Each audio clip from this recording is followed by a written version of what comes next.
Hello ఎలంపల్లె, మాట్లాడడానికి రెడీయేనా? మొత్తానికి రెడీగా ఉన్నావు. ఇప్పుడు చెప్పు, ఏంది మ్యాటరో? చాలా దారుణం. విషయం చెప్పమంటే దారుణం అని అంటున్నావు. మీరు అధికారంలో ఉన్నప్పుడు చేసిన దారుణాల కంటే పెద్ద దారుణాలు ఏముంటాయి? అందరికీ నమస్కారం.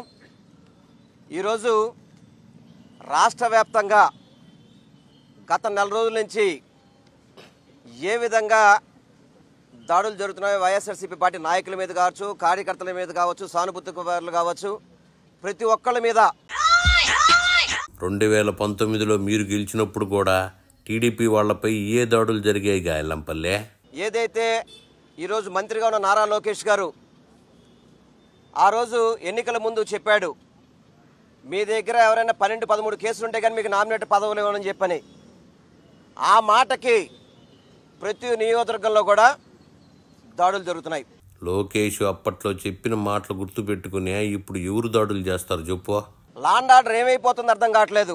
దళితుడిని చంపి డోర్ డెలివరీ చేసినప్పుడు మీ లా అండ్ ఆర్డర్ ఏమైపోయింది?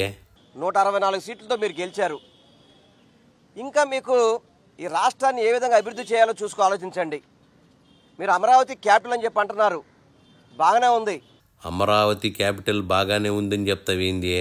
మొన్నటి వరకు 3 రాజధానులు ముద్దు అని చెప్పి ఇప్పుడు అమరావతికి జై కొడుతున్నారా? ఇప్పుడు అదే జేసీబీతో ఈ స్థానిక ఎమ్మెల్యే మేసాలు తిప్పుతూ, తొడలు తిప్పుతూ, అక్కడ ఉన్న పోలీస్ అధికారిని తోసేస్తూ కులికిపుడి తొడలు తిప్పుతున్నాడు అంటున్నావేంది? ఎవరైనా తొడ కొడతారు కానీ తిప్పుతారా? బరి తెగించి పేదల ఆస్తుల మీదకి వెళ్ళిపోయి దుర్మార్గాలు చేయడం ఏంటిది? ఎక్కడ పోతున్నాం అసలు? ఇది ఎప్పుడు అసలు ఎక్కడికి పోతుంది? లా అండ్ ఆర్డర్ ఎక్కడికి పోతుంది?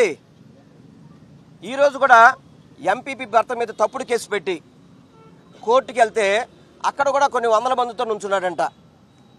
ఏంటి ఇక ఈ పనికి మాలిన పనులేంటి? నువ్వు ఎమ్మెల్యేగా గెలిచావు, ఎమ్మెల్యే గెలిచిన తర్వాత నియోజకవర్గ అభివృద్ధి ఎలా చేయాలి, ప్రజలకు మంచి చేయాలని చెప్పి ఆలోచించాల్సిన పరిస్థితి పోయి ఏంటి కర్మ ఇది? ఏం జరుగుతుంది అసలు ఇక్కడ? లా అండ్ ఆర్డర్ అంతా ఏమైపోయింది?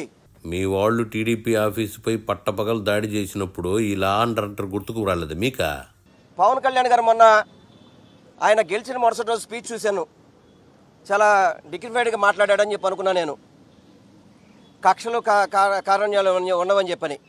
మరి ఈరోజు పవన్ కళ్యాణ్ గారు డిప్యూటీ సీఎంగా ఉన్నారు ఈరోజు, మరి వారు కూడా స్పందించాల్సిన అవసరం ఉంది. అంటే మీరు కూడా దాడులకి పురుగొలుపుతారని చెప్పి అర్థమవుతుంది.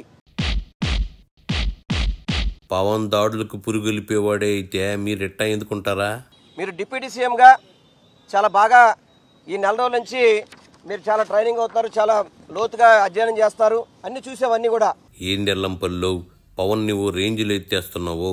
నువ్వు ఎంత కాకాబట్టినా ఆయన పార్టీలోకి నిన్ను చేర్చుకోలేళ్లే. ప్రజలకు మీకు మంచి విజయం ఇచ్చారు, ఆ విజయాన్ని ప్రజలకు మంచి చేయండి. వాళ్ళు ప్రజలకు మంచి చేస్తారనే ఉద్దేశంతోనే జనాలందరూ ఓట్లేశారులే ఎల్లంపల్లి. ఒకసారి కనుక వైఎస్ఆర్సీపీ నాయకులు మా నాయకుడు కనుక పిలిపిస్తే మీరు ఇబ్బందులు పడే పరిస్థితులు ఉంటాయి. దయచేసి ముఖ్యమంత్రి గారు, డిప్యూటీ సీఎం గారు, మంత్రి గారు, మీరందరూ కూడా ఈ రాష్ట్రాన్ని మంచి దారిలో నడిపించడం తీసుకెళ్ళండి తప్ప. ఏందే ఓసారి మీరు పిలుపునిస్తే మ్యాటర్ ఏ రకంగా ఉంటుందని చెప్తున్నా. మీరు మాట్లాడే మాటలకి వచ్చిన సీట్లకి ఏమన్నా సంబంధం ఉందా? చెప్పిన కబుర్లు చాలుగానే ఇంక బయలుదేరు.